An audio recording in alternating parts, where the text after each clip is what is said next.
안녕하세요. 놀라운 논란의 미스터 논란입니다. 손흥민 선수가 활약 중인 토트넘 소식입니다.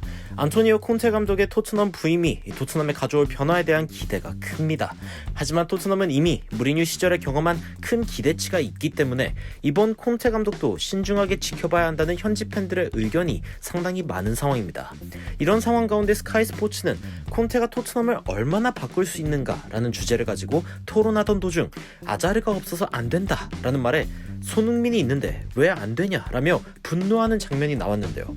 과연 해당 분석에선 토트넘의 미래에 대해 어떻게 바라보고 있는지, 그리고 손흥민의 미래에 대해서는 어떻게 바라보고 있는지 바로 들어가 보시죠. 스카이 스포츠의 분석을 시작하면서 진행자는 안토니오 콘테가 토트넘의 모든 것을 바꾸고 싶어한다 라고 전하며 토트넘에 불을 붙였다고 평했습니다. 하지만 콘테 안에는 얼음과 같은 냉정함도 공존한다며 토트넘의 문제를 바라볼 때 냉정한 시선으로 바라본다고 평했습니다. 그러면서 오늘의 주제를 던졌는데, 이날 콘테가 토트넘을 얼마나 변화시킬까라는 주제를 두고 전문가들의 의견이 부딪혔습니다. 과거 토트넘의 주장이기도 했으며 전 토트넘의 감독인 해리 레드넵의 아들, 현재는 축구 칼럼니스트 겸 해설자로 활동하고 있는 제이미 레드넵은 토트넘의 현재 시스템상에서는 모든 선수들이 서로 경쟁하는 구조라면서 첼시에서 멘탈리티를 바꾸고 팀에게 적극적인 스타일을 만든 전례를 볼 때 토트넘에서도 이번 겨울 한두 명 더 영입하면 4위 안에 드는 것은 무리가 없다고 평했습니다. 하지만 옆에 앉아있던 미카 리차즈는 토트넘의 창의력이 여전히 부족하다면서 모우라 같은 선수들은 제대로 크로스도 못하고 좋은 패스를 공급하지도 못한다고 평했습니다. 그러면서 탑4 안에 들기에 토트넘은 여전히 부족하다고 생각한다 주장했습니다.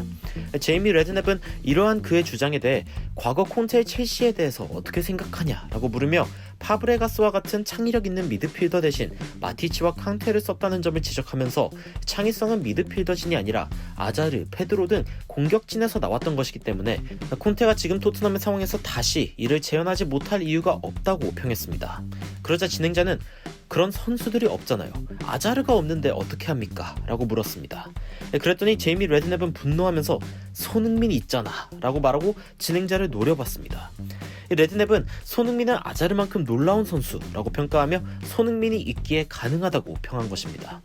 케인은 과거 첼시 시절의 코스타랑 비슷하고 모우라는 너무 공을 많이 잃긴 했지만 그래도 창의성의 요소가 보인다고 평했습니다. 이에 대해 진행자는 알리나 은돔벨레도 있다고 말하자 제이미 레드넵은 그 둘은 콘테의 미드필더로서 활용하기는 부적절하다라고 평하면서도 모우라와 같은 공격진으로 활용하는 것은 가능할 수도 있다고 평했습니다.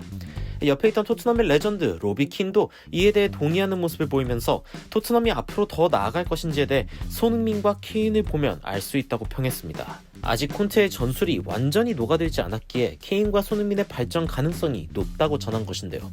실제로 리즈와의 경기 분석에서 손흥민 선수는 전반전에 가장 앞쪽에서 활동하는 모습이었지만 콘테 체제에 완전히 녹아들지 못한 토트넘은 손흥민 선수에게 좋은 공을 제공하지 못했고 오히려 후반전에 손흥민 선수는 약간 처진 위치에서 연계에 신경 쓰면서 토트넘이 부족했던 연결고리 역할을 자처하는 모습을 보이기도 했습니다.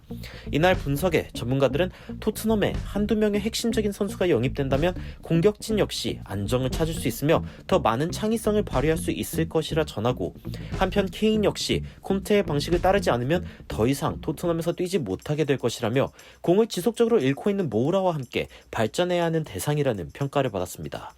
한편 손흥민 선수는 리즈 유나이티드와의 경기에서 비교적 눈에 띄지 않는 활약으로 인해 낮은 평점을 받았지만 전문가들은 오히려 손흥민 선수만 공격진에서 제 역할을 하고 있다며 나머지 팀원들이 분발해줘야 한다는 주장을 한 것입니다. 첼시의 우승 시절 아자르에 비견되는 손흥민 선수의 존재감인데요. 과연 콘테가 이번 겨울에 긴급 수혈을 진행할 핵심 선수가 누구인지 관심이 집중되는 가운데 리그에 남은 상반기 경기 가운데 콘테 감독이 자신의 체제를 더욱더 공고히 할 수 있을지, 그리고 손흥민 선수는 이로 인해서 좀 더 자유로운 역할을 맡게 될 수 있을지에 대해서도 많은 이들의 관심이 집중되는 이유입니다. 손흥민 선수가 전문가들의 예상대로 좋은 기량을 보여줄 수 있는 환경이 만들어지면서 탑4 이상의 성적을 내며 하며 다시 챔피언스 리그에 진출할 수 있기를 응원하면서 오늘의 영상 마치도록 하겠습니다. 여러분들은 스카이 스포츠의 토트넘 분석과 콘테 체제의 손흥민 선수에 대해 어떻게 생각하시나요? 여러분들의 의견 댓글로 달아주시면 더 발전된 영상으로 찾아뵙도록 하겠습니다. 발빠른 소식 전달 위해 구독과 좋아요, 알림 설정까지 부탁드리면서 추가적으로 흥미로운 외신 소식이나 해외 반응 있으면 전달드리도록 하겠습니다. 논란 전해드리는 미스터 논란이었습니다. 시청해주셔서 감사합니다.